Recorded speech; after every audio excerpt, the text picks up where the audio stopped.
Yeah, man, it's 7 around the dot, so we'll get rolling. Yeah, good afternoon, everybody, man. Welcome to the second KS Recruiting Space. I'm your host, Keith Scott. I will quickly jump into my journey of college football and how I got started. I was a graduate assistant at Prairie View A&M. I was there for 2 years, got my master's degree there. Left Prairie View and went to Mississippi Valley State, where I was there 3 years, 2 as the DB's coach and 1 as the defensive coordinator. After that, I got my first stint at Central Arkansas. I was here as a corners coach before that. I left there after a year, and I went to Arkansas Monticello Division II. I was there as assistant head coach, defensive coordinator, and DB's coach. I was there for 5 years. After that, I went to Eastern Illinois, and I was there at Eastern for 3 years, 1 as the linebacker coach and 2 as the safeties coach.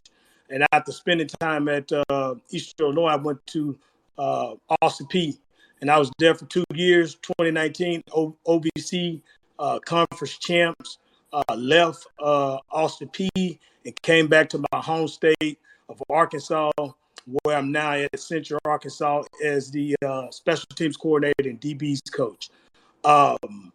Next, I would quickly talk to you guys how KS Recruiting Talks came about.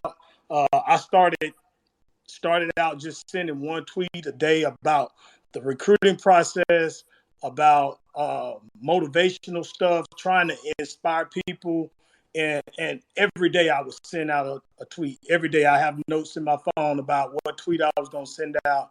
And man, I just started picking up steam. And then like 3 weeks ago, I hit 40K people started following me on Twitter. So at that time, God was like, man, dude, you got a platform more. You can reach more people.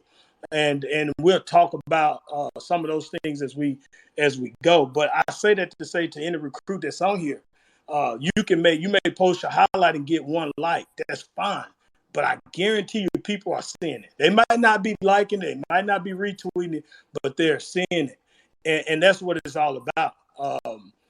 The next thing is I want to take this platform to another level. And I think we got an unbelievable panel tonight. I'm happy that these guys jumped on. The next thing is, what's my why? And what's my purpose for this space and what I do? Is to inspire, educate, motivate recruits, parents, high school coaches, even some college coaches that don't really kind of got the recruiting process and how to recruit down pat. And I'm not saying I got down pat, but just knowing how to handle yourself in the recruiting process. We got some simple rules for tonight. Also, no high school coach, no high school recruit. Anybody can speak. Everybody mic should be muted. No promotion of any high school, no promotion of any high school recruits. So those are the rules for tonight. I'll quickly stop talking and let some of these unbelievable coaches that we have on here introduce themselves and talk about their journey in college football. We'll jump right into co-host Coach Cree Trammell. Hey, thanks for having me, Coach. I'm Cree Trammell. A little bit about my journey. I started at Arkansas Tech University as a corners graduate assistant. I was there about 1.5 years before I got my first full-time job as the DB's coach at Southern Arkansas University. I was at SAU about 3 months before I went from UCA, where I took on a role as the assistant DB's coach. And 1 year later, I've been blessed to be promoted to be the corners coach, and I'm still here currently.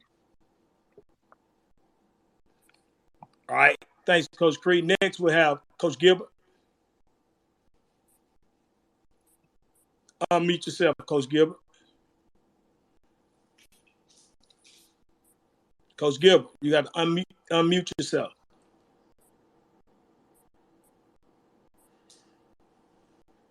I'm sorry. Can y'all hear me? We got you. So sorry. My name is Tony Gilbert. My journey started in 1990. I played ball at Missouri State University. And in 1990, I started being a graduate assistant under Jesse Branch. And then 1991, I got a brief stint with the Giants that summer. Of course, didn't make it, but came back, finished my graduate assistantship, and then my first job was 1992 in restricted earnings at South Missouri State University, where I was the running back coach. I was elevated in 1994 to full time, but in that the first 4 years, I had a 1,000-yard rusher in 4 straight years. I was there for 5 seasons under John Mumford. And then at the time in this game, the offensive staff, we got let go.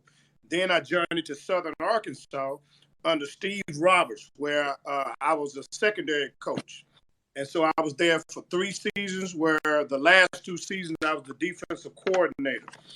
But also in our first season, we won a Gulf South Conference championship in 1997.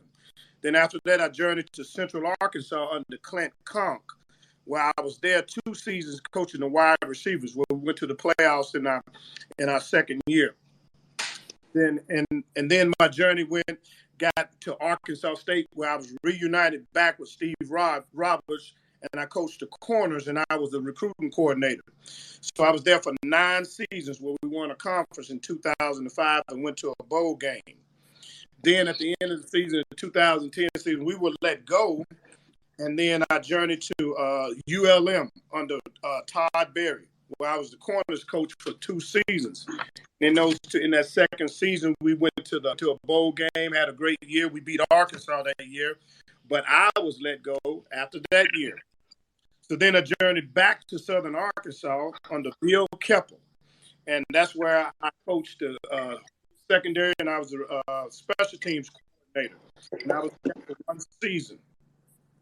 And then I journeyed to Eastern Illinois under Kim Dameron, where I was the corners coach and the special teams coordinator there for 3 seasons. Then after that, I was reunited back with Clint Conk and Stephen F. Austin for 2 years. 1 year with Clint Conk being the head coach, and another year under interim tag by Jeff Bird, who was the head coach at Stephen F. Austin. And then we were let go there. And then after that, I went to Mississippi College under John Bland, where I'm the defensive coordinator. I've been there since 2019. That's my OG right there, Coach Gilbert. Appreciate that, big dog. Next, we'll jump right into Coach Dean. Yes, Coach Scott, man, appreciate you for having me, man. Well, guys, I'm Deontay Dean, originally from Langston, Texas, suburbs south of Dallas. Started my journey at Tyler Junior College, played 2 years there, transferred to East Central University, Division II school in Oklahoma, where I started coached defensive backs first year, receivers and quarterbacks the second year. Then I went to Cisco College, where I wore a couple of hats as the defensive coordinator and head coach. Left there after 6 years, went to Blaine College as offensive coordinator and quarterbacks coach, and now I'm currently at Washington Baptist, a Division II school in Arkansas. Great place. We've had a lot of success, and we had a great thing, for the state of Arkansas, and also for us, had a kid drafted, so that was pretty cool. But man, hope you guys link in. Hope we can give you guys something to work with. I think it's a good deal that we can keep going. Appreciate you, Coach Scott. All good. Appreciate it, Coach Dean. Coach Dean making this second round with us, man. Appreciate it. Next, Coach Sewell. You got to unmute yourself, Coach. My apologies, Coach Scott. I'm Anton Sewell, defensive coordinator at Alabama State University. A little bit about myself and my background. I played collegiately at Bowie State, Division II, in Bowie, Maryland, right in the DMV, which some of you may be more familiar with the term. From Bowie State, once I graduated, I did a GA. I did a year as a GA at Fort Valley State down in Fort Valley, Georgia. Came back at Bowie State, volunteered for a year, moved on to Prairie View A&M in 2005, which is where, like Coach Scott mentioned earlier, he and I first met and worked together. From Prairie View A&M, I went back to Bowie State to become the defensive coordinator in 2010. During my time at Bowie, probably had about 5 or 6 years where my defense finished in the top 5 or 10 in overall defense for Division II. In my last 2 years, we finished in the top 10 over that 2 years, in 22 different categories in a 2-year span. Won 3 straight conference championships, advanced to the NCAA playoffs 5 straight years, including 5 straight years hosting the NCAA playoff game. So parlay that success as a team, into my individual promotion, which is now bringing me down here as the defensive coordinator once again at Alabama State FCS school here in the SWAC in Montgomery, Alabama. Appreciate that. So much respect to what you have done, man. You've done a tremendous job. One of the bright minds of college football, in my opinion. Always have been. Appreciate you being on. Next, we'll go to Coach Whitney. What's going on, everybody? This is Dearest Whitney, defensive backs GA, University of Central Arkansas. Kind of a little bit about myself. I started coaching at Catholic High School in Little Rock, Arkansas. Just 45 minutes away from there is where I was born, in Searcy, Arkansas.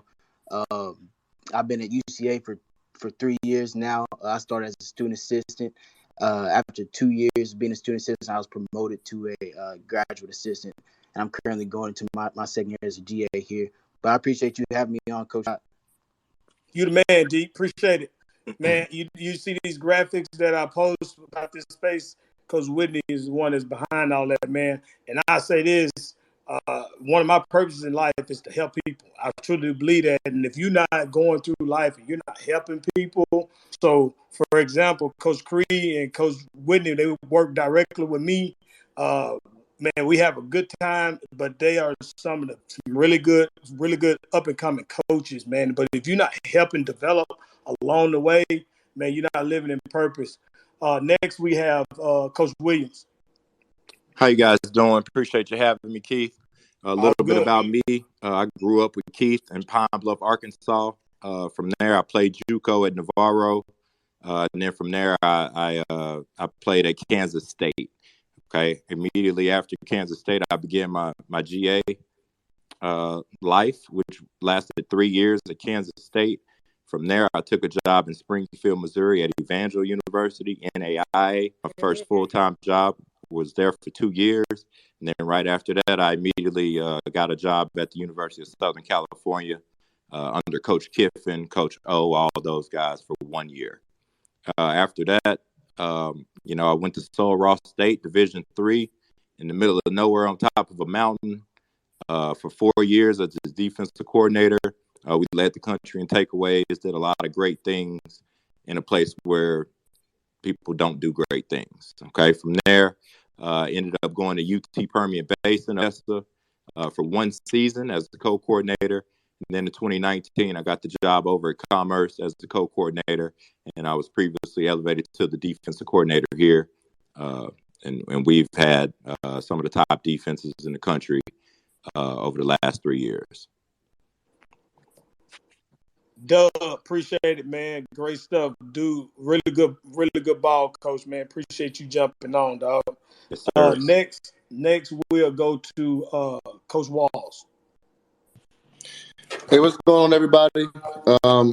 Keith, thanks again for having me on. It's a pleasure. It's an honor. I'm from Pittsburgh, Pennsylvania. Played at Woodland Hills High School. Played my college ball at the University of Notre Dame. From there, I was undrafted free agent to the Atlanta Falcons. Played 6 years in the league, and then straight after the league, I coached at a high school in Pittsburgh. I was a defensive coordinator there for 3 years, and then I went to a Division II school up in Pennsylvania, Slippery Rock University. I was there for about 18 months with COVID, and then I took a job at the University at Albany in New York. An FCS school. I coached safeties last year, and I'm coaching corners this year. So a little bit about myself and my journey. Appreciate you, D. Walls, man. A lot of wisdom, a lot of knowledge, man. Dude playing the league, now coaching. Man, appreciate you jumping on, big dog. Let's jump into Coach Wilson. Man, appreciate you having me on here, Coach Scott. Man, my name is Julian Wilson, originally from Oklahoma City. I played at the University of Oklahoma 2010 to 14. Was an undrafted free agent in the league. Stayed in there 15 to 17 in between Baltimore, Minnesota, and Kansas City. After I got cut from the league, went to Canada, played with the Calgary Stampeders, 2017 to 2019. Hung the cleats up going into 2020. I got a GA spot at Texas Tech.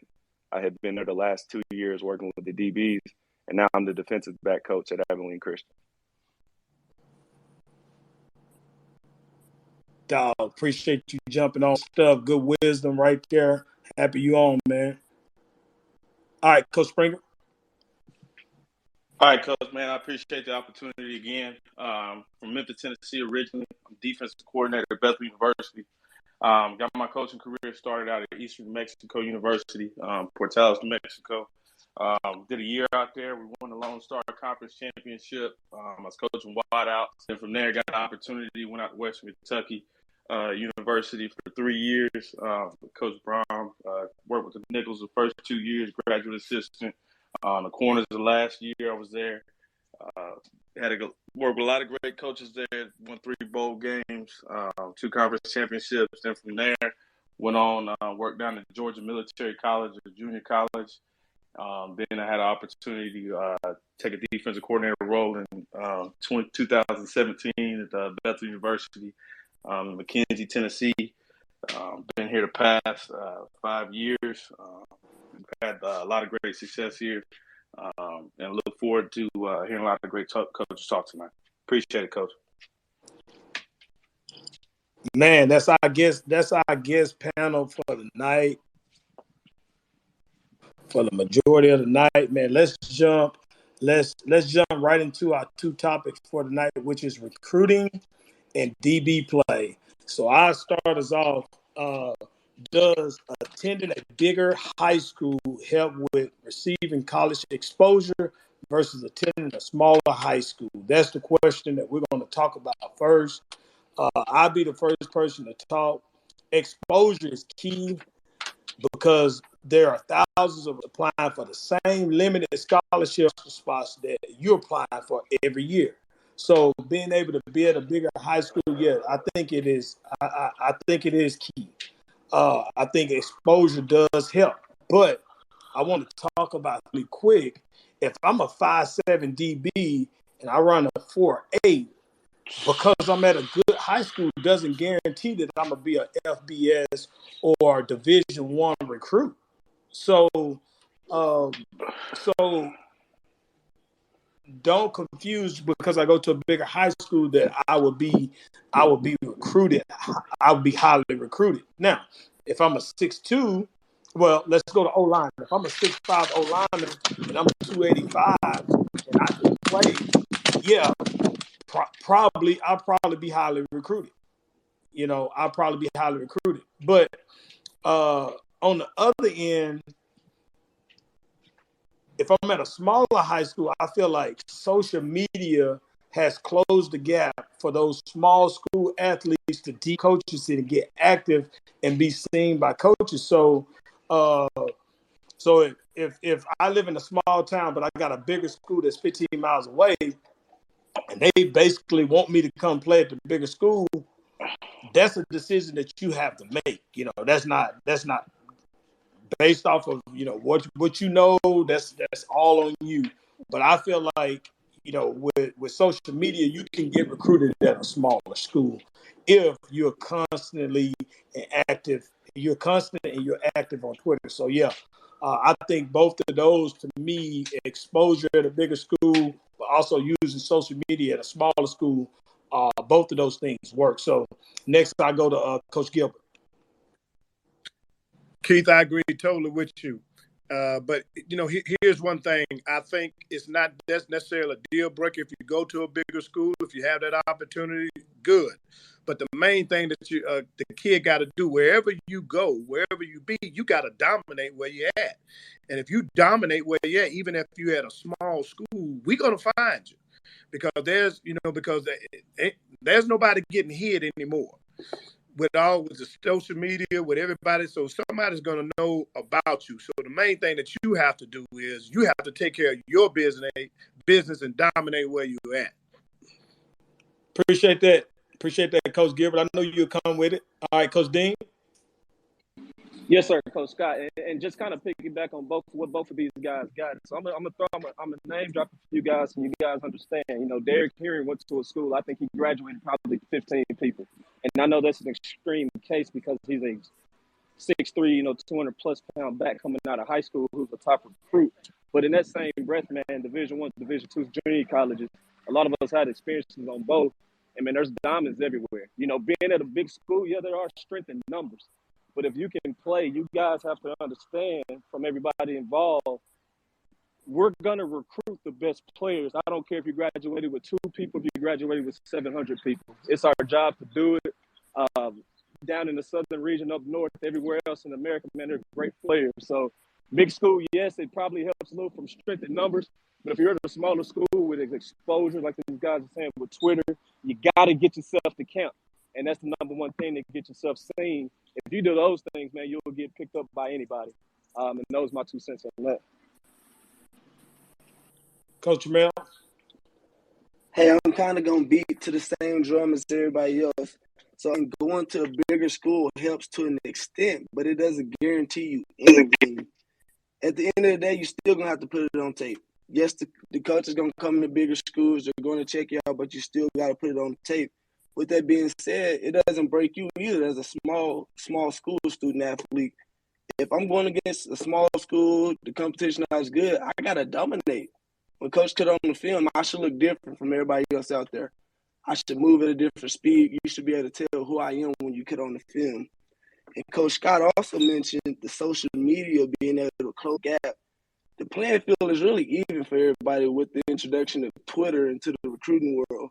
Because honestly, no matter what school you at, you can get the exposure you need as long as you're in control of your brand. So what does that look like? I need to be on top of my Twitter page, post my accolades, post my film, post work, send my clips to these coaches so they can see me and I can get on their radar. What else does that mean? That means I'm going to participate in 7-on-7 teams. 7-on-7 is prevalent right now, and it hasn't been in the past, but kids are taking advantage of it now, and you should as well. It also means I need to attend prospect camps, get on campus, meet coaches, see what the school has to offer, and just get out there and shake some guys' hands. That's how you get on the radar. Appreciate that, Coach Jamel. Really good details, man. We rolling right now. I appreciate y'all. Man, if you wasn't inspired, if you weren't just educated or you weren't just motivated, man, you ain't listening hard enough. So good job right there, guys. Next topic we'll jump into is how Twitter and college football continue to influence each other, with recruits having the chance to promote themselves versus the ones who do not use social media to gain offers. I'll let Coach Sewell start us off right there. All right, thank you, Coach. I think it was interesting that you included me on this topic because I'm pretty active on Twitter, from a recruiting standpoint, but also just a general interaction standpoint. I guess I can kind of be like the Kevin Durant of college football coaches. I'll interact with pretty much anybody and really express my true thoughts on Twitter. But as far as the young men, man, one of the first pieces of advice that I thought about when you asked me to join this panel is, man, the most important thing I think young men need to understand when it comes to interacting with coaches and promoting themselves on Twitter is etiquette. I've seen instances where a coach may post that he lost a member of his family or something, he's grieving something, and a kid opportunity to post that highlight film under that. I think that time and place is very important. If you want to get seen by a coach, I understand that we're all trying to get on the front line. We're all trying to make sure that, hey, look at me. But you want to make sure that the coach is looking at you for a positive reason. So I think that, when and what you send to the coaches makes a huge difference. But I definitely think that with anything, Twitter can be a bad thing, but it can also be a very, very good thing for these young men. I think it's very important that when you do send the coach something, it should be a one-stop shop. If I'm a coach, if you send me a highlight, I want to be able to come to your page and be able to find your phone number, find your email, have access to your transcript. I want to be able to find everything that I'm looking for right then and there, because if I'm going through my inbox or going through my mentions, and I got 30 kids mentioned, I got 30 kids that are reaching out to me. You've got to do something as a young man to make sure that your tweet or your DM stands out, not just based on what you do on film. Man, you know why I chose you. Yeah. Yeah. All right. Hey, next we're gonna go with Coach Williams. Yes, sir. So appreciate it, Keith. The one thing about me, I really has really come on to the Twitter game, just trying to be more up with it. But if you look at today's student athlete and you look at the NCAA and the way Twitter has transformed the rules to the NCAA, you see a few things there, okay? There's been rules changes based off the accessibility of Twitter and how we continue to evolve in college football. That's the first thing. Okay, so you got to look at that. Coach hit on it. It's exposure. We have more accessibility than we've ever had in the history of the world, with being able to get to anybody we want to get to. So you got to understand. You got to trust the process. A lot of time it's about you see guys now just chasing offers just to be able to post them on Twitter. Well, what goes along with that, Coach? Well, finding out which schools are right for you, what the fits are, and being accessible to the people that are accessible to you. And I think that's important to have that transparency with that. Another thing, Coach, you got to navigate Twitter the right way. You guys already hit on it. Your branding, you got to be careful with it. You got to make sure that you're posting the right things, that the river has to flow a certain way, because we all understand that a few wrong tweets here cost you a lot. So really understand what you put out there and understand that those things are out there forever. And what do we see in the business world? Even today we live in. You see guys bringing up old tweets and you didn't even mean it. And those things come to negatively affect you. So there's a lot more positives with the way we're using Twitter. You guys, we just got to continue to evolve it, but keep everything positive and on the right line, and have your information available. I think things are key. Appreciate that, Doug. Good stuff right there, man. What, Coach Wilson? Unmute yourself. Man, similar to what everybody. You can hear me? Yep, gotcha. Okay. Yeah, man, but similar to what Coach Williams was saying, man, really make sure that what you posted on Twitter is prevalent to you, because it's an interview for you. So, for example, if I'm going to look at your Twitter, yes, I get it. Most people listen to rap music. But is it really worth tweeting those graphics so I can pull up your page and say, oh, I can't look at this kid? Or your highlight video, is it rap? As soon as I turn it on, it's straight 4 or 5 back-to-back cuss words. I got to present that to my head coach. And that's an example for you. So you got to make sure when I bring you to the off of Twitter, everything checks off the box. You have to check all the boxes on Twitter, because you got to remember, most times we might not be able to get and look at you. So if we don't get to see you at camp, if you don't come to camp, and we don't fully get to evaluate you on tape, what are you using Twitter for? You got to make sure you're using Twitter for the right intentions, because it can expose the good and the bad for each person. Great job, Coach. Appreciate that, man. Coach Whitney? Man, I just got to say, back when I was coming up, there used to be a lot of like recruiting services out there, like people just promoting recruiting services. Well, now today we got recruiting service. It's Twitter.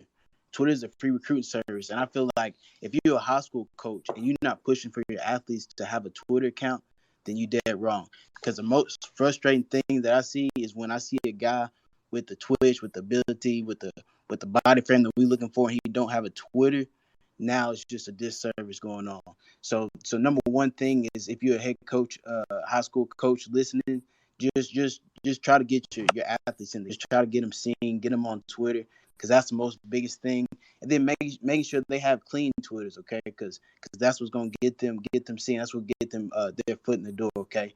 And all this is free of cost, right? So you don't have to get a recruiting service. You got to do nothing like that.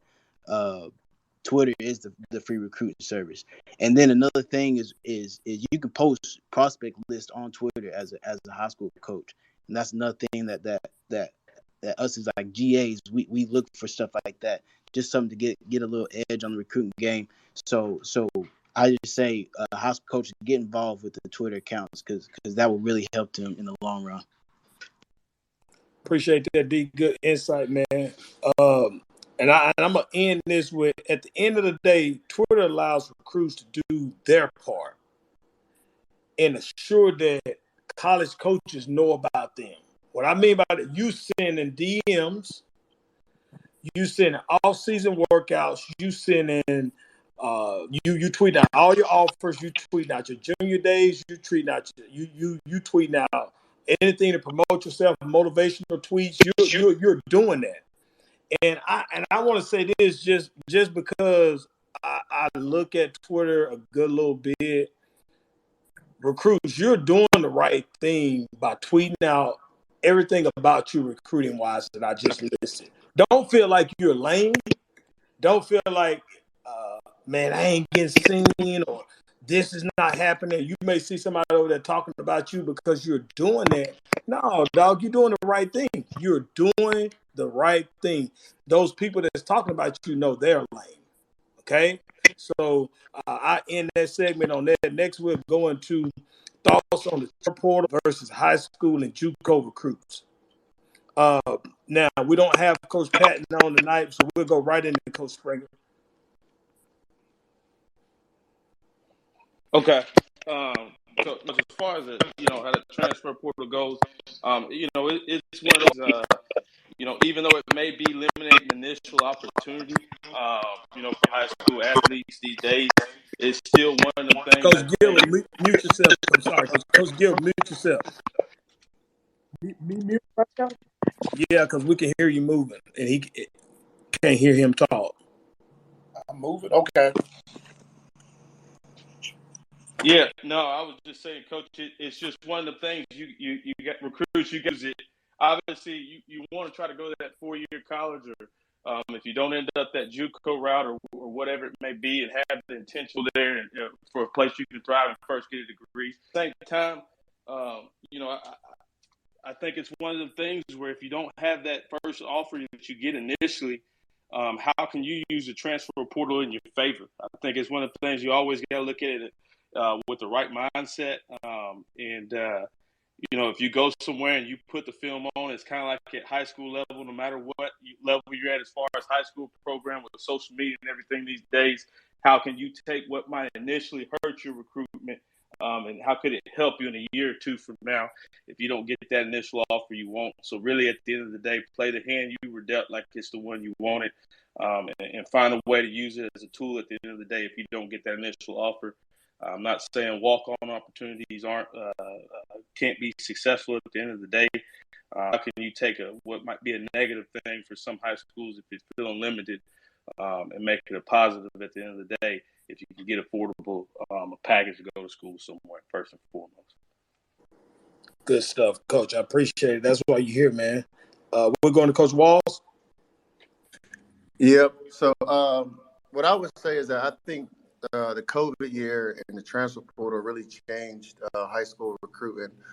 I think, the portal gives coaches the ability to bring in quality players like they need to fulfill needs, especially coaches and programs who are in a win now mentality. I think, guys in the portal, give them the opportunity to do that. Those guys have been on college campuses, taking college classes, been through workouts, and they should be more developed than high school kids. So the question, in my opinion, is why should, colleges take a high school kid when they can, easily pick from the portal?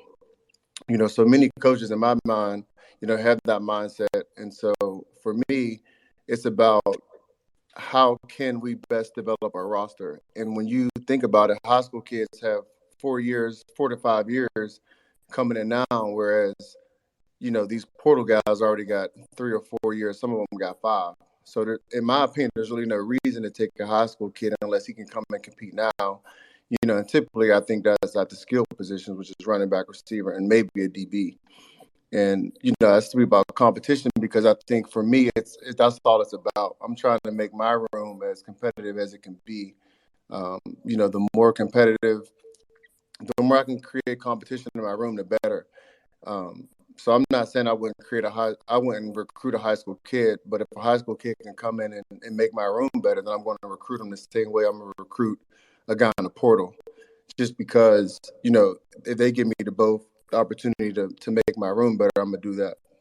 But I love to see, players grow and develop. So I love recruiting high school kids just because, being in high school for 3 years, it gives me that sense of developing those kids since they was freshmen up to seniors, seeing them getting scholarships the same way as now develop them as a freshman to the senior and now making it to the NFL. And so lastly, I would say is that about that, just to touch on what Coach just said, the recruits, like the transfer portal is a two-way street now. When you think about it, high school kids now have the opportunity to utilize the transfer portal as well.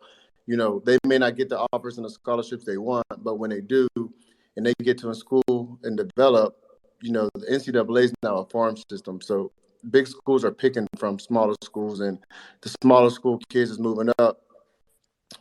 So a kid who goes to a school and gets developed and dominate at their level, bigger schools want to come find that kid. And then now with the NLI, kids can transfer to a bigger school to whoever's offering the most money, which is crazy, but that's the way it's working right now. So it's definitely a two-way street, but I definitely think it's about creating competition. No doubt, man. I appreciate that. That's good insight. Appreciate that, Coach Walls. Coach Williams, you got anything to add on that? You got to unmute yourself.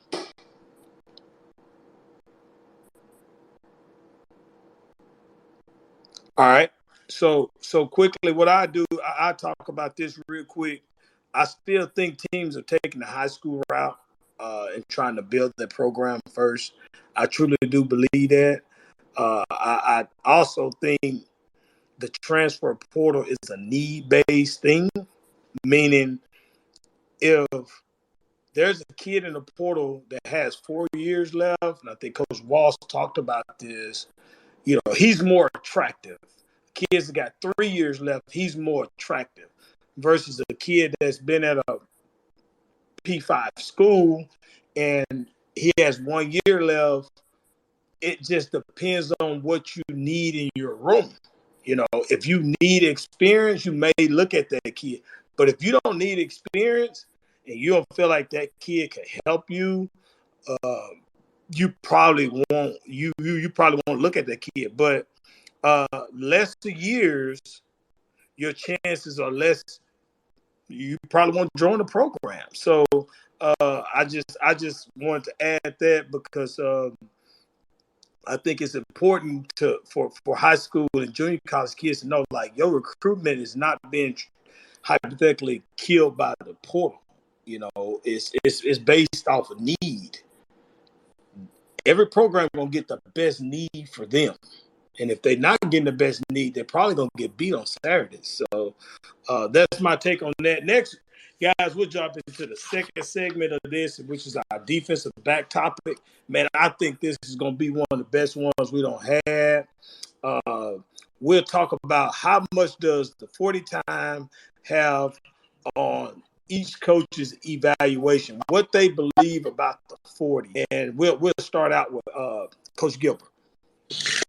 Well, I'm a big man about speed, and I think the 40-yard dash is very, very important. The Bible tells you that love covers a multitude of sins, where in our game, speed covers the multitude of mistakes. So the biggest thing that I see is, hey, a guy got to be able to run. Now, don't get me wrong. That's not total the breaker. But, if you're a big kid and my range is from a 4.65 and under. And if you're a big kid and you running that, I mean, that's good. Now, if you're a small kid, 5'7" to 5'9", maybe 5'10", running a 4.65, you better have a great burst and great instincts. But but the 40 is key. And my biggest thing of it is if you're trying to be the best player, you better be working on your speed. All that other stuff is you got to do it, but speed is the key, and we know it. And that's the total difference. That's just like the resume. That is what's going to get you in the door. Speed. So that's my take on it.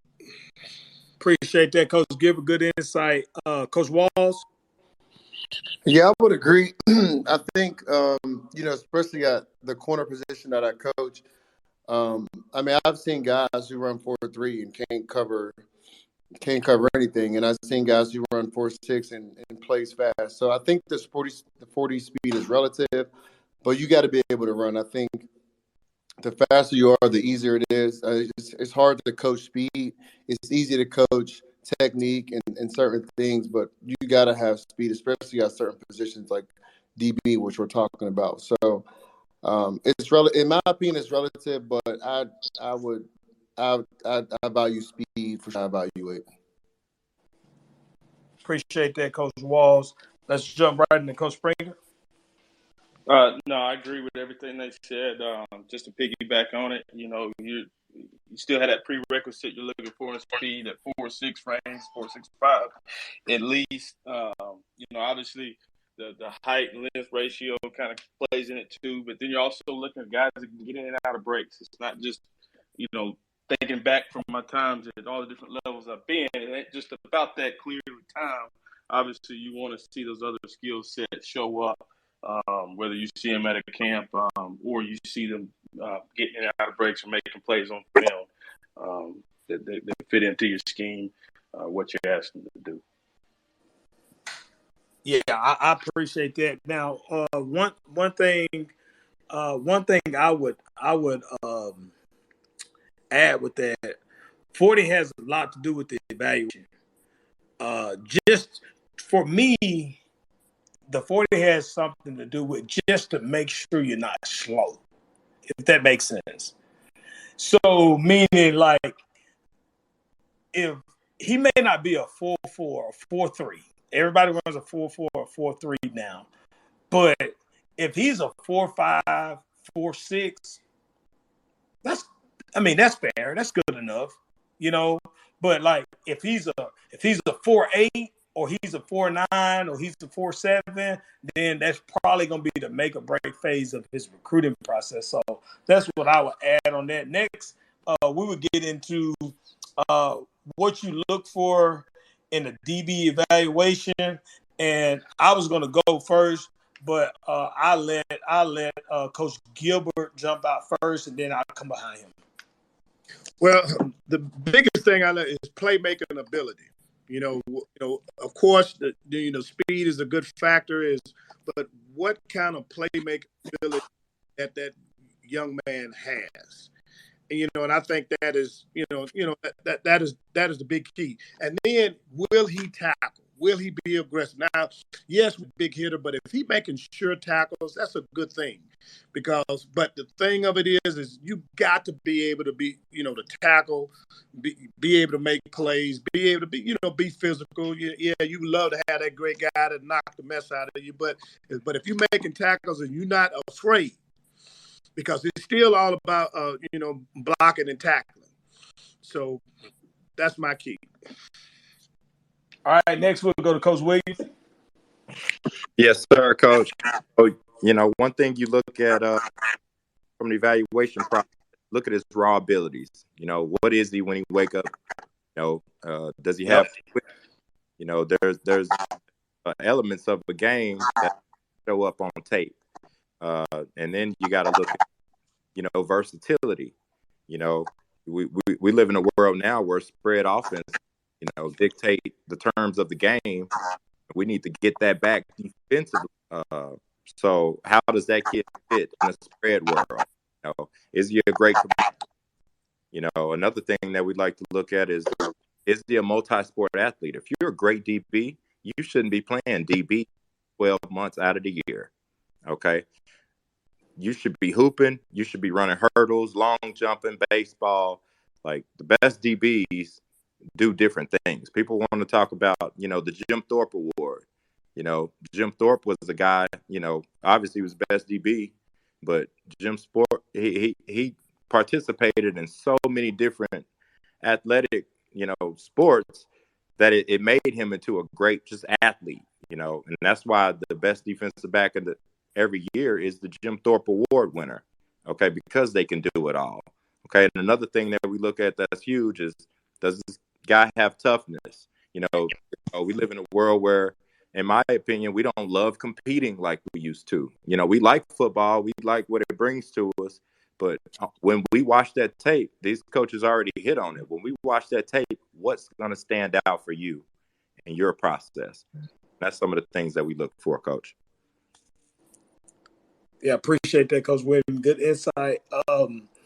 Next, I would get us. I would talk a little bit about what I look for. I look for speed. I look for change of directions. I look for smarts, because we're gonna get into a 3x2 check. We're gonna get in a 3x1 check. Is it 3 speeds? Is it 2 speeds in the tight end? What check we need to be in. That guy got to be smart enough to be able to do that. And next is coachable. Coach Gilbert hit on this one. Willing tackler. Is he willing to tackle? I ain't saying that he got to knock the top off somebody. Just get his body in front of the ball. Eye control. I've seen time and time again on tape, kids put a highlight on it, they get an interception, but if they don't get the interception, the quarterback throw the ball deep enough, they cut somebody loose. That eye control wasn't right. So eye control is very, very important. How they finish plays is key to me. And this is my main one. How many effort clips do they have on their highlight? I mean, how many clips do they have when they're running down the field, whether it's kickoff, taking a home run angle, something that shows, coach, I got really good effort. Whether it's blocking downfield, offensive lineman running down the field and knocking people down, whatever the case may be, just effort clips. I look for those things as well. Next, man, we only got 2 more topics left. We're well on time, man, and I think this is going to be a really, really good one. I think this is also going to allow recruits to kind of gauge these coaches that we have on here right now and see what type of teachers are they. Many times, we make decisions off of different things, but you as a recruit, you want a really good teacher too, because I'm as good as that teacher. That person that's in front of me. So what we're going to do next, we're going to run right into defensive back teach progression. And we'll start with Coach Springer there. Yeah. No, Coach, just like you said, I heard you talking about you wanted smart DBs like that, all the things, intangibles y'all said you all were looking for. And the main thing to start out with is offensive mindset, not just really getting the defensive backfield burst on personnel. All right, and 3x1, 2x2 formations, things like that. Different motions you can get. Next thing we introduce them to is just about understanding the divider rules on the field. When the ball's in the middle of the field, balls on the hash, all those things are obviously important to defensive back play.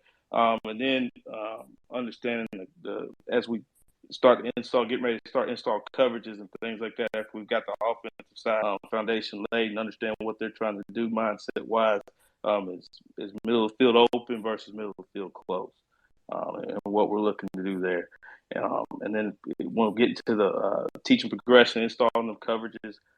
We're starting at alignment. Of course, you never want to be beat by alignment. Starting off is critical. Based, obviously, we talked about divider rules and how leverage can change and things like that based on receiver split and what kind of set you're getting there. Next thing is stance. That obviously can be critical to alignment and assignment, and then stance can be obviously critical to the assignment that you're obviously looking to get done.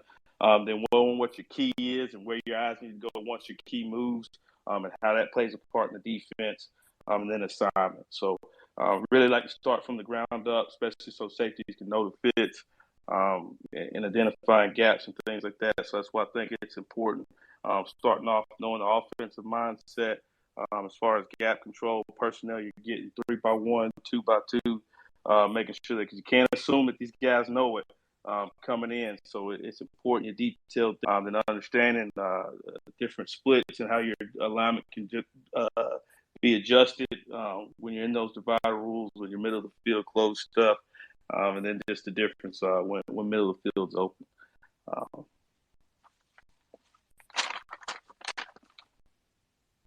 Coach Springer, man, really good job right there. Next, we'll jump right into Coach Walls. Yeah, so Coach Springer hit on basically what I was going to say. So I'm just going to switch this up a little bit and just go more detailed into a specific type of teach progression. So I'm going to talk about man technique and press at the corner position. So for me, there's 4 phases of press. So when I teach my press, there's 4 phases that I go. Phase 1 will be stance and alignment, right? So where's the ball located at? That's going to dictate my alignment for the corner, whether I'm inside a leverage or outside leverage, like Coach Springer was talking about divider rules. Stance, obviously, that's a parallel stance. Typical DB stance. So phase 2 for me is eyes, hands, and feet. So where's my eyes at? My hands and my feet. So that's obviously pre-snap. So phase 3 would be post-snap, transitioning from the release of the receiver. Did my receiver release outside? Did my receiver release inside? So that gives me the opportunity to transition into leverage and also technique to play based off of inside or outside release, recognizing a route. And then that goes into body language, right? Is my receiver pressing me outside, or is he leaning on me outside, leaning on me inside? Knowing and recognizing routes. I get an inside release, I'm thinking post dead curl, right? Outside release, I'm thinking fade or come back. And then lastly, phase 4 is the finish, right? If I get a fade ball, what technique, how do I finish on the ball? Am I leaning, locating, accelerating, trying to go up for the ball? Or if I get it back shoulder, am I playing through the hands? So I think, I just try to get a little bit more basic. a little bit more detailed. Coach Springer talked about basically what I was going to talk about with alignment, assignment, key technique. But that's just a little detailed, quick introduction on press, man. Appreciate that, Coach Walls. Good job, man. We'll jump right into Coach Wilson. Yeah, so, similar what those first 2 guys were saying, I basically put mine in a nutshell and call it 44. Do 4 things for 4 quarters. And those 4 things are going to be alignment, stance, key, and assignment. So when off, we're going to be 1 by N7, 1 by 7 inside leverage, key and quarterback for a quick game. If it's 3-step, start of your feet, eyes back to the receiver, break. If it's 5-step, of course, we're going to transition, let them eat our cushion, and see where we're going to go with that. If it's press, am I attacking them inside or outside? If we have our help inside, we're going to line up eye in color to the outside, take our pure step to the outside, shoot that outside hand, funnel them to our help. If we have no help inside, say we're blitzing, bringing 6 or 7, no help inside, our first pure step needs to be to the inside. We're shooting that inside hand. And I'm not one of them corner coaches who say, oh, he should never get inside. Those guys are on scholarship and are coaching too. But in my mind, what I'm teaching them is their stuff is all about timing. I'm with you on that, Coach. As long as we're disrupting timing, that's all we need. Get in phase and make a play on them. So stance, key. Because for me, in our secondary, our DB should be able to play everything. Our techniques are going to be the same across the board. So safety should be able to go at corner if we need them. A corner should be able to go at safety. So our keys, our corners got to know everything to safety.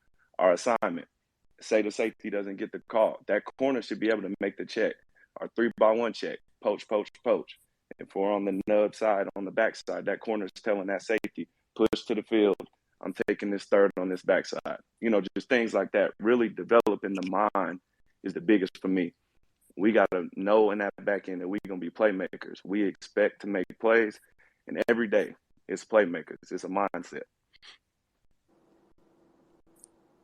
Really good job, Coach Wilson. Appreciate that, man. Coach Sewell?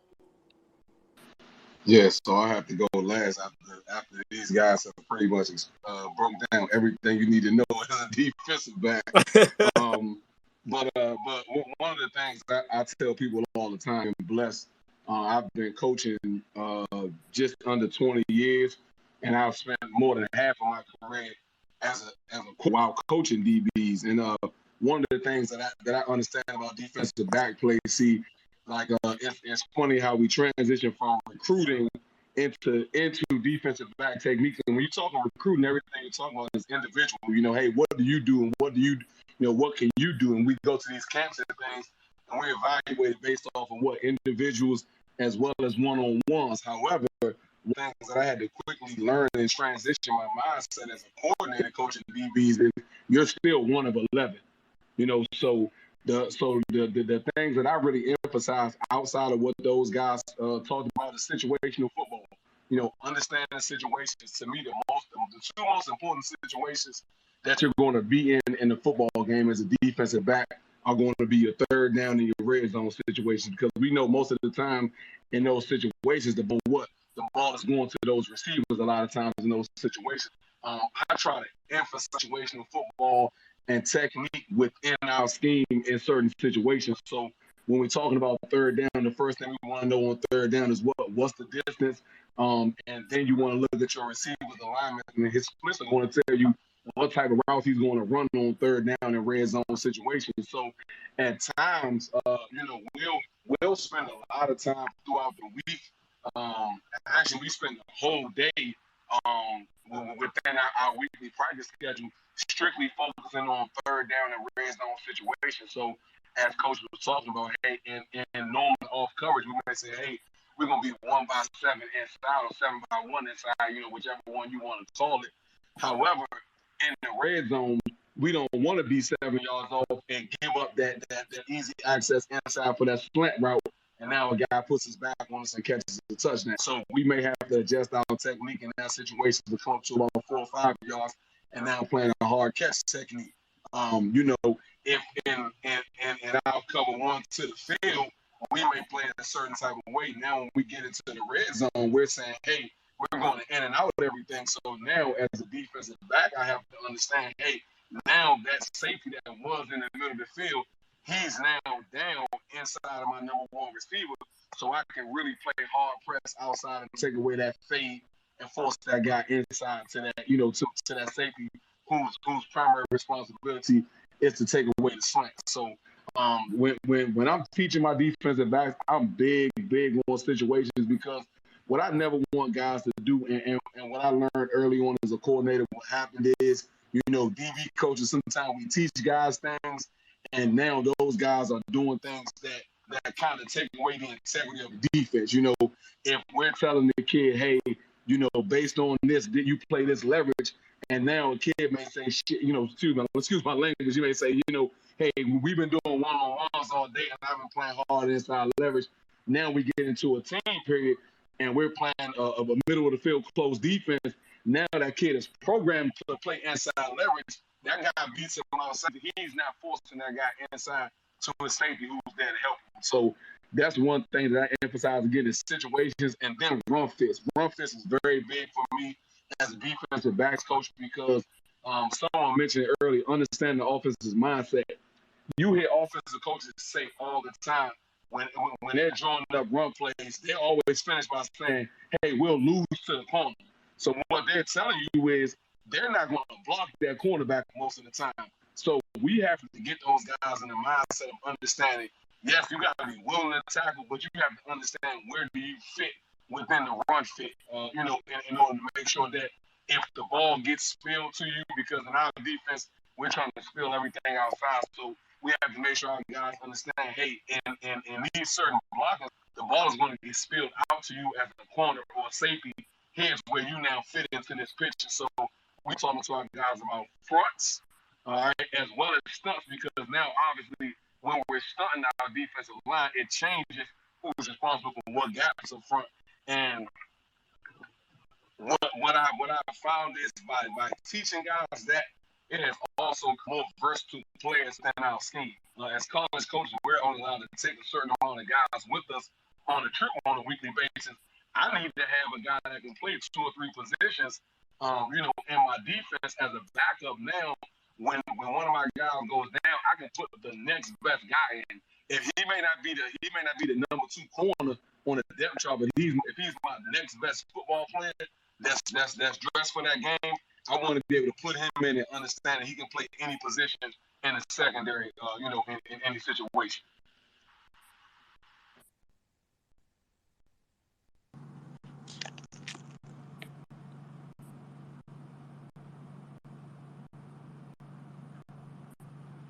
Is everybody on? Yes, sir. Oh, okay. Just everybody went quiet. I'm just. Coach Scott, you gotta unmute yourself. Man, hey, we got a big time guest coming up, man. SEC coach, man, been knowing him for a very long time. Defensive back coach in the SEC, Arkansas Razorbacks, Dominique Bowman. Can you hear me, Coach? How you doing, man? How you doing?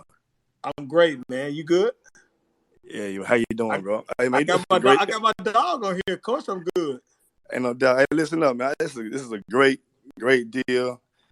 I mean, most of the guys I got a relationship with, Coach Gilbert, your story is unbelievable, bro. So I didn't know that. That's awesome. Obviously, you want me to talk about teach progression? That's what I'm talking about? Yep. Yeah, so obviously everybody said a lot of good things about their teach progression. For me, it's very, very difficult. I kind of use my teach progression as a tool in terms of how I grade the film, how I hold my room accountable. What does that mean?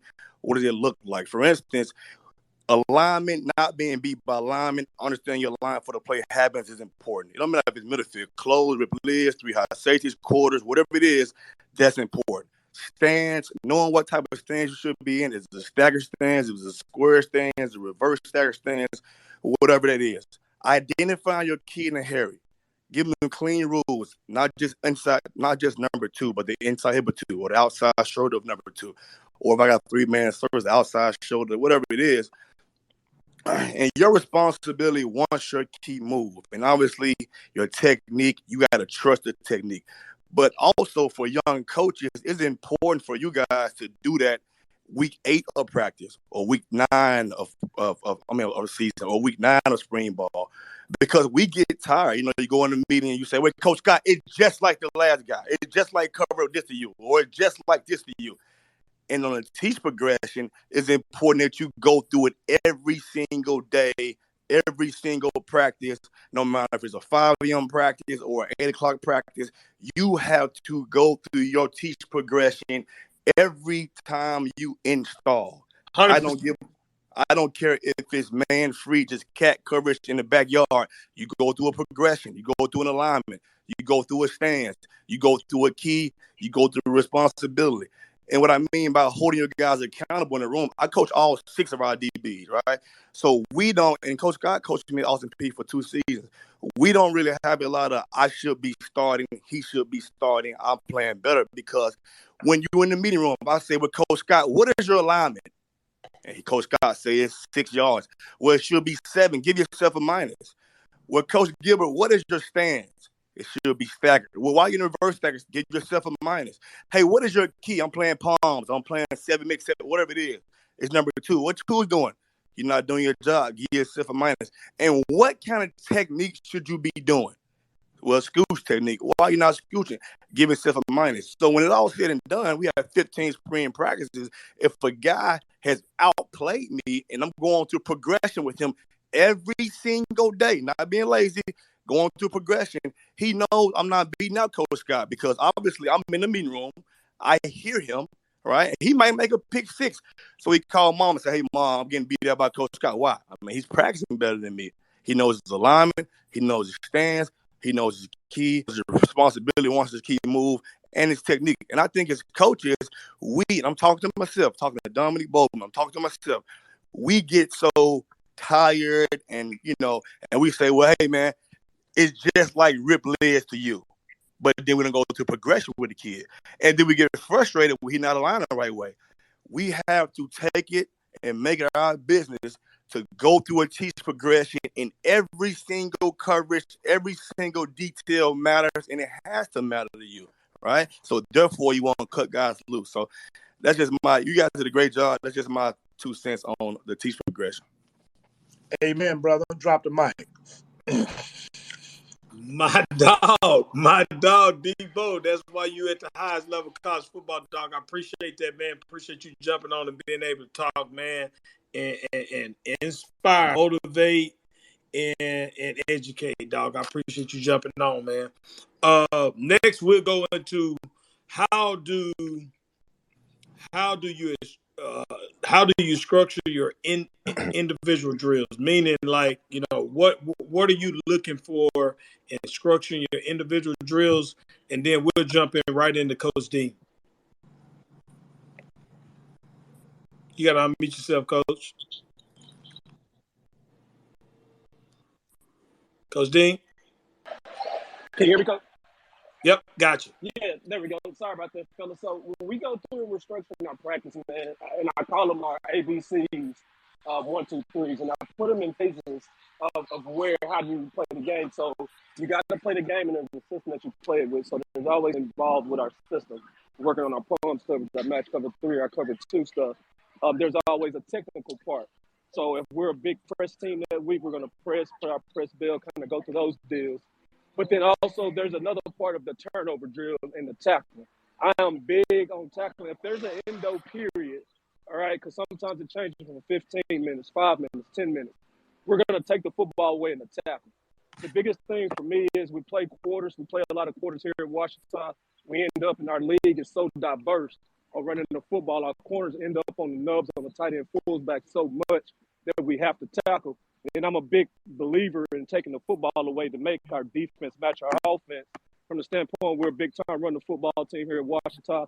And our biggest thing is if we can give the ball back to our offense, they can hold the ball for 7 or 8 minutes so we're off the field.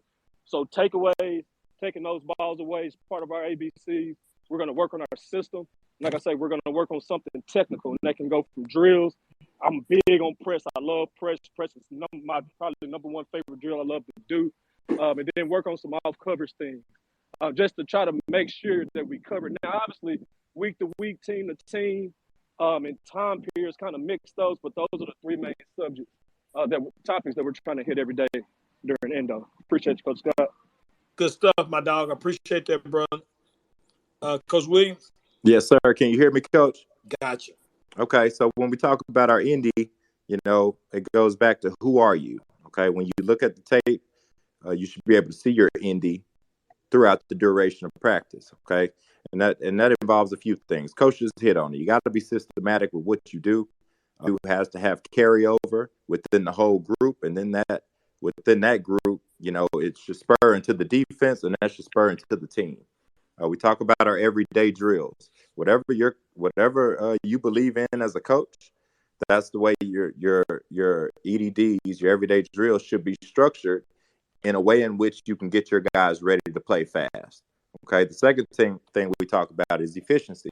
We all understand that, individual drills in practice, sometimes it's tough to get. That depends on the coaches and the coordinators and how detailed they want to be in the manner in which they operate. Okay. So the efficiency. So if I got 12 minutes, I need to be able to have a specific set of drills that take such and such time. And that will then allow me to get to my coverage elements of it. But there's got to be a standard in which you operate from an everyday drill standpoint. And then Coach Sewell hit it on the head. The game is about versatility. You can structure your indie a way in which to get your guys ready to play. You talk about versatility. Coach said it. You can't just put the guy in that's the next on the depth chart. You got to put the next best guy in.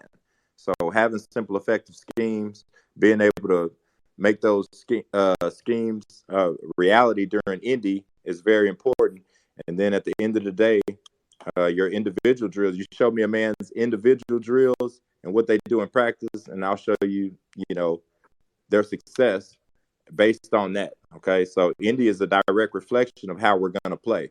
So we approach indie with the same effect as we chart schematics with our fundamentals and our EDDs, and in an attempt to get those guys ready to play at the highest level in its simplest fashion, Coach.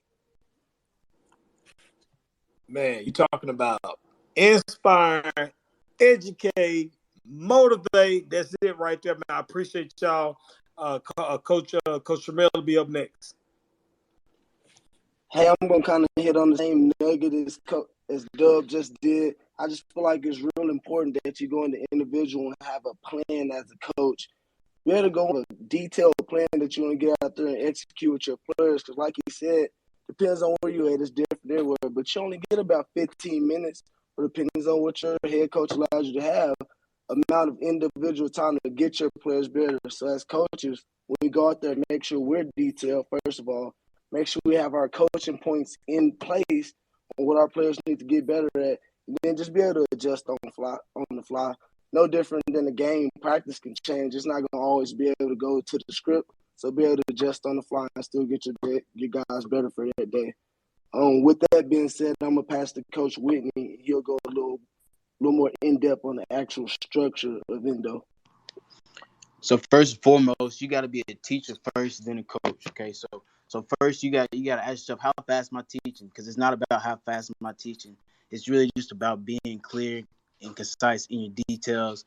And one thing that I've seen like in the past is just like when kids ask questions and coaches get frustrated, just allow the kids to ask questions because explain and go through your progression a lot better, especially as a young coach. But be able to focus on the small details. So how we kind of do it is we go through ABCs, we go through EDDs, agilities, ball drills, contact drills. Every day we'll start with stance and starts. Stance and starts, that's no one thing. Can you get in your stance? DB not in his stance, standing straight up. That's telling me they're not ready to play. So we start with starts every day. Then we take them through 1-line drills, 2-line drills, and phase drills. And these agilities is just being detailed in your coaching points, and that's kind of just how we structure our Indo and giving them something to look at during their, and we put it on film for the kids to see, and we use this as a teaching tool too. So that's kind of how we do it. Man, Hey, that boy sounded like he ready to take a room over. That was correct.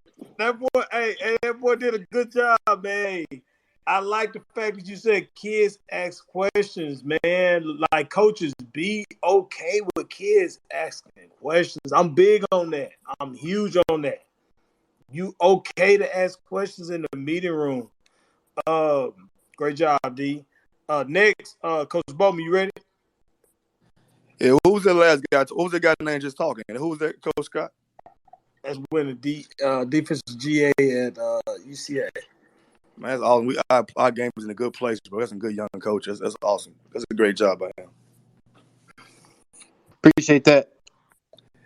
Yeah, so obviously, piggybacking on you guys, everybody said a lot of good things, but I was on an interview.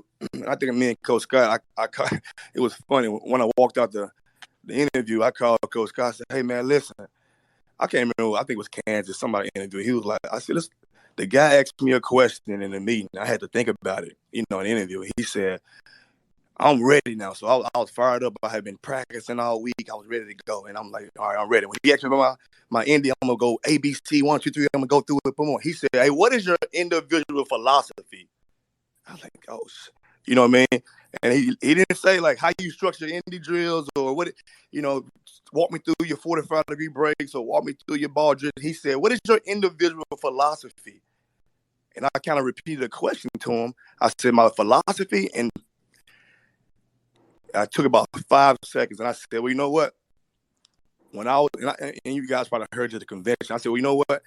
When I was in school, I struggled in calculus or in math. And so my dad told me, hey, listen, Dominique, after school today, you're going to stay after. What? Stay after school to do what? Why am I staying after school? You're going to stay after school and go to tutoring. I'm like, tutoring, man. I want to go hoop. What about tutoring? And so in tutoring, it was my opportunity for me and that teacher to be one-on-one, to lock in, her take her time, go through every small, intricate detail with me one-on-one as related to the whole problem. So I said that back to that guy. And from that moment on, every single time we go to Indy, we try to find an opportunity for us to slow it down, like Coach just said. That's important. Slow it down. Be as detailed as you possibly can. If it's 45-degree break, putting the back from the ground, pointing my shoulder, running my arms, keeping my chin down, whatever it is. But how we structure it is agility, ball, and contact. What does that mean? What does it look like? Your agility is your everyday drill. We started off with our footwork, playing point drive, everything like that. 3-cone, 4-cone, the whole 9, right? And then we always incorporate the ball because the ball is a program every single day. And then obviously contact, you have to do some type of contact every day. Because Bowman, we got to pass on. Great. You can do contact drills without going to the ground, without tackling. If that's ankle tackle, back hip, same leg, same shoulder, hit on the route, roll my hips, boom, explode. If that's shocking in the shed, right? Whatever it is. And then obviously, if we got an extra 5, we do some kind of scheme specific. So that's really how we structure our Indy. Our guys know that every single day. We go agility, ball, contact, and it's some different drills in those drills, but every single day we start our practice like that, and we agility, ball, and contact. All right, thanks for having me on, Scott. All good, Debo. Appreciate it. Good job, man. I ended in talking about, because it's our last topic, I ended by talking about, me and Debo in the same DB family, so agility, ball, contact is our thing. But one thing I would say is, in just simple terms, your Indy drill should match the coordinator's install.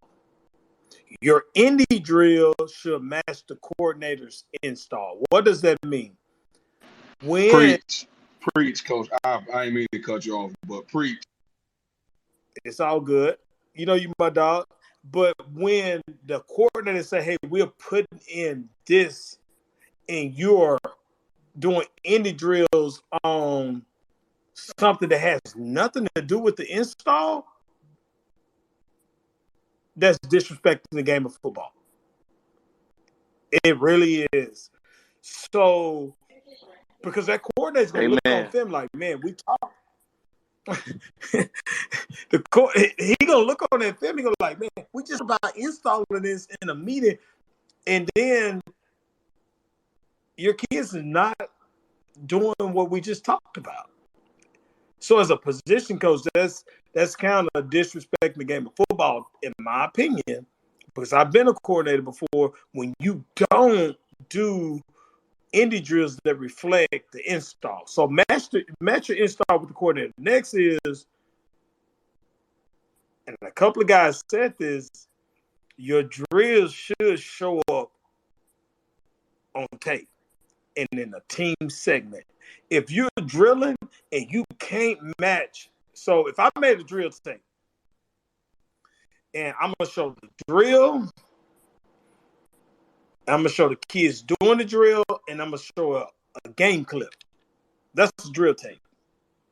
If you can't do that, you drilling just a drill. And my kids, if any of my kids on here, they'll tell you, like, I joke with them all the time. If I post my drill tape, I'll probably get 12 likes, because it ain't what they want to see. It ain't the lime green cones. It ain't that funny stuff, that nice stuff they like to see. It's not that. But it's stuff to get them better and to get them ready for the team segment to be able to execute what the coordinator needs them to execute. Because it's all about the coordinator. It ain't about you as a position coach, because you're not the coordinator. So that's my 2 cents on that, man. I appreciate y'all joining in, man. Tonight was unbelievable, dog. I want to give a big shout out to the guest panel. Y'all killed it, dog. Co-host, Creek Tremor, big time job.